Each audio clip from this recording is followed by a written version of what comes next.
Good morning student. Last lecture में हमने हमारा रिलेशन एंड फंक्शन का कंसेप्ट स्टार्ट किया था, उसी के बेस पे हम क्वेश्चन सोल्व कर रहे हैं। आपका क्वेश्चन देखिए क्या दे रखा है। If A is the set containing element 2 3, B is set containing element 6 8, C is set containing element 1 2 and D is another set containing element 6 9। यानी कि ए बी सी डी आपके पास क्या डिफाइन कर रखे हैं, 4 सेट है। हमें वेरीफाई करना है A cross B intersection C cross D is equal to रहेगा A intersection C cross B intersection D. इसके अंदर क्या है, आपके टू ऑपरेशन यूज कर रखे हैं, ऑपरेशन यूज कर रखा है इंटरसेक्शन का with Cartesian product. Left hand side में आपको क्या फाइंड आउट करना है, कार्टेशियन प्रोडक्ट के साथ इंटरसेक्शन ऑपरेशन, और राइट हैंड साइड में इंटरसेक्शन के साथ कार्टेशियन प्रोडक्ट आपने डिफाइंड करनी है। तो सबसे पहले क्या करोगे, लेफ्ट हैंड वेरीफाई का मतलब क्या है, आपको ये दिखाना है जो लेफ्ट हैंड साइड की वैल्यू रहेगी वो राइट हैंड साइड के इक्वल है या नहीं है। तो यहाँ से देखिए लेफ्ट हैंड साइड में क्या रहेगा आपके पास, ए क्रॉस बी, ए और बी की कार्टेशियन प्रोडक्ट रहेगी। तो सबसे पहले ए कार्टेशियन के साथ बी की कार्टेशियन प्रोडक्ट डिफाइन करोगे तो क्या रहेगा बच्चों, 2 3 क्रॉस 6 8। तो यहाँ से देखिए क्या रहेंगे, इसके पास क्या ऑर्डर पेयर रहेंगे सारे के सारे, जो इनके लिए पॉसिबल ऑर्डर पेयर रहेंगे 2 6। नेक्स्ट ऑर्डर पेयर क्या रहेगा, 2 8 3 6 एंड 3 8। ओके, अब हमें क्या फाइंड आउट करना है, सी की डी के साथ कार्टेशियन प्रोडक्ट। सी किस तरीके से डिफाइंड है 1 2, और डी कैसे डिफाइंड है 6 एंड 9। तो यहाँ से देखिए क्या रहेगा 1 6 1 9 2 6 एंड 2 9।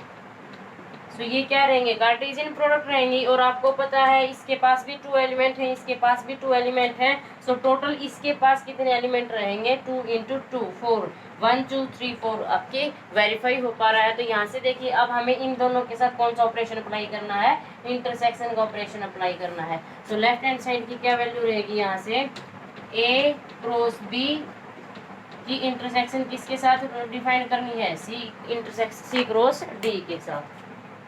तो देखिए दोनों इंटरसेक्शन का अगर आपको मीनिंग पता है आप इजीली फाइंड आउट कर सकते हो।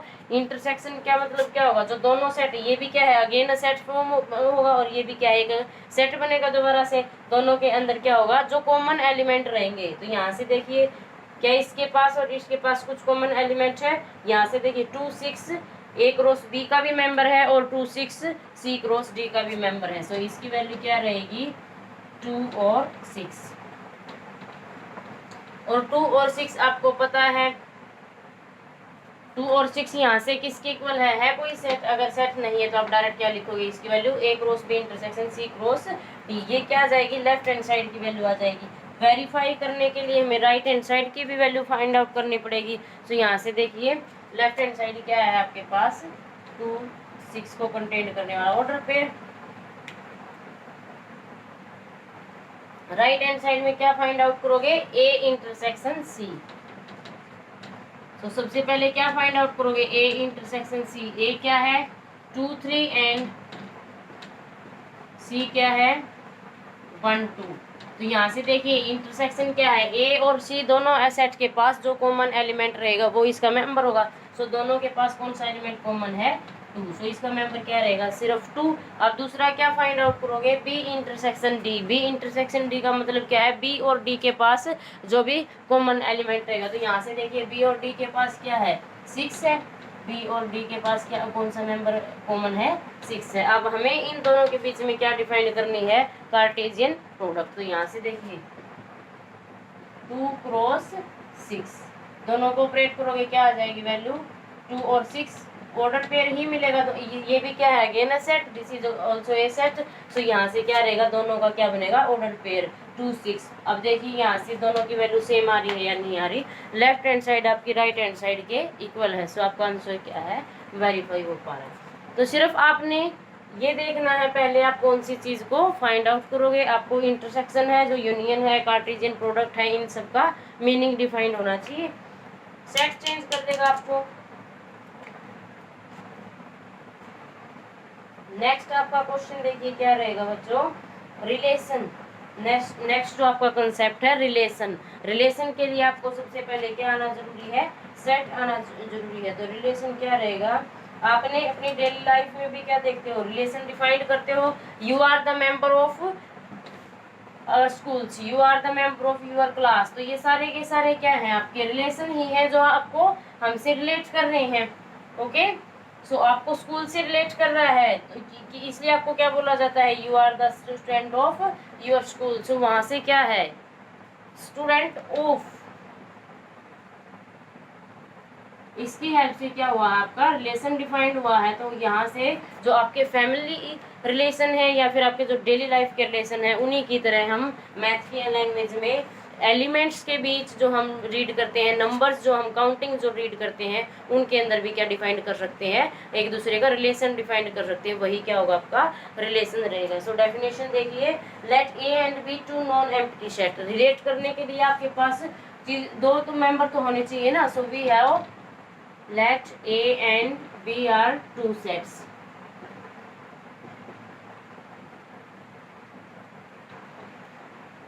तो यहाँ से रिलेशन कैसे डिफाइन करोगे आप, any subset of A cross B is called relation from set A to B if and only if. तो यहाँ से क्या रहेगा, आपने क्या डिफाइन किया हुआ है, ए क्रॉस बी डिफाइंड किया हुआ है ना।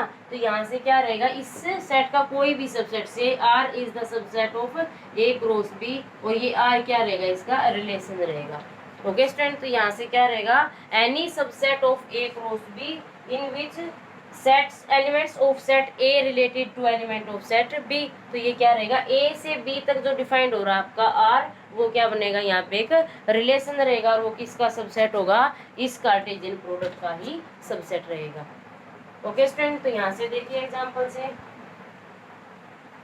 आपको एक एग्जांपल दिया गया है, एन कोई भी आपके पास क्या है, सेट ऑफ नेचुरल नंबर है, और इसका मैं रिलेशन अगर डिफाइन कर दूं तो इसके पास क्या रहेंगे, दूसरा सेट अगर मैंने डिफाइन कर दिया, दूसरा सेट किस तरीके से हम डिफाइन कर सकते हैं, रिलेशन हमने इनके बीच में क्या डिफाइन कर दिया, एन भी क्या रहेगा, आपका सेट ऑफ नेचुरल नंबर रहेगा। सो ए क्या है, set of natural number, B भी क्या है, आपका set of natural number. So हम इनके बीच में रिलेशन क्या डिफाइन कर देते हैं, ए से बी तक आपका रिलेशन होगा, यानी कि इस एन से इस एन तक आपका रिलेशन डिफाइन रहेगा।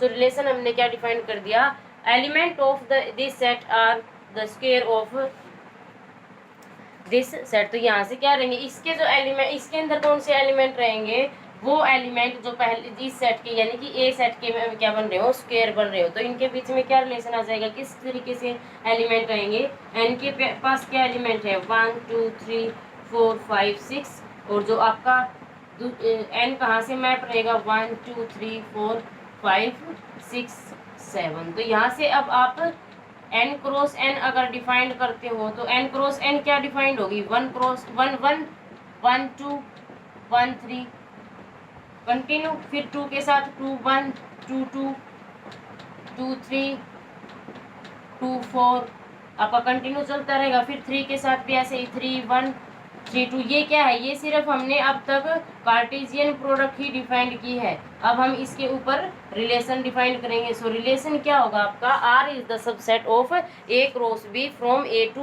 बी। सो क्या रहेगा आपका, आर एक सबसेट होगा। तो आर इसका कैसा सबसेट होगा, इनके बीच में हमने रिलेशन क्या डिफाइन किया है, इज स्क्वायर ऑफ, यानी कि जो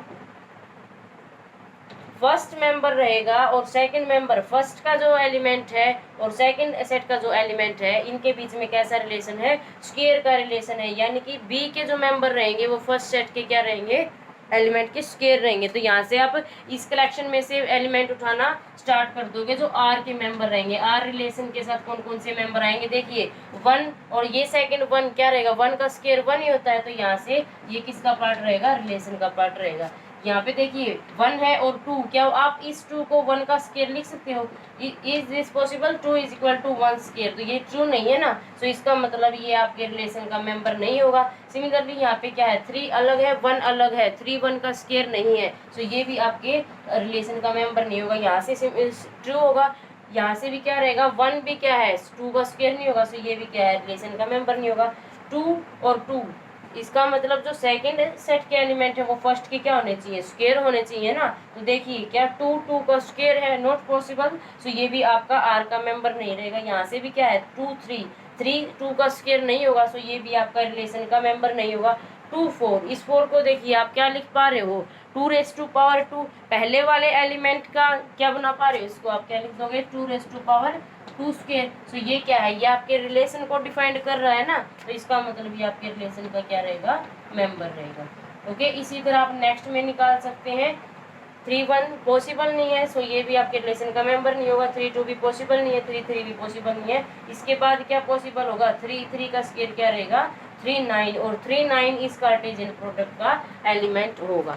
सो आप इस तरीके से क्या डिफाइन कर सकते हैं, रिलेशन डिफाइन कर सकते हैं। ओके, ये रिलेशन की कौन सी फॉर्म है, जैसे सेट की फॉर्म होती है, सेट बिल्डर फॉर्म है, रोस्टर फॉर्म है। सो आपकी रिलेशन की भी ऐसी ही फॉर्म रहेंगी। आप एलिमेंट के साथ रिलेशन कैसे डिफाइन कर सकते हो, ये एलिमेंट इसके साथ रिलेट हो रहा है। So you can write 1 relate to 1। यहाँ से क्या लिख सकते हो 2 रिलेट टू 4। यहाँ से क्या लिख सकते हो 3 रिलेट टू 9। सो ये क्या है, ये रिप्रेजेंट करने का तरीका है। आगे रिलेशन की रिप्रेजेंटेशन सेम आपकी जैसे सेट की होती है रोस्टर फॉर्म के अंदर, और आपकी सेट बिल्डर फॉर्म के अंदर भी डिफाइन कर सकते हो। सेट बिल्डर के अंदर क्या लिखोगे आप, जो फर्स्ट सेट की सेकंड सेट के एलिमेंट है वो फर्स्ट का क्या है स्क्वायर बन रहे हैं। तो इस कॉमन प्रॉपर्टी के साथ आप सेट बिल्डर फॉर्म रिप्रेजेंट कर सकते हो। नेक्स्ट क्या रहेगी आपके पास, एरो डायग्राम, जो रिलेशन की मेन रिप्रेजेंटेशन रहेगी। एरो डायग्राम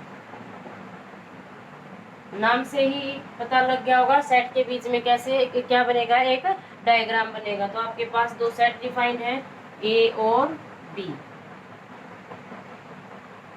इस तरीके से आप इस एरो डायग्राम को रिप्रेजेंट करेंगे।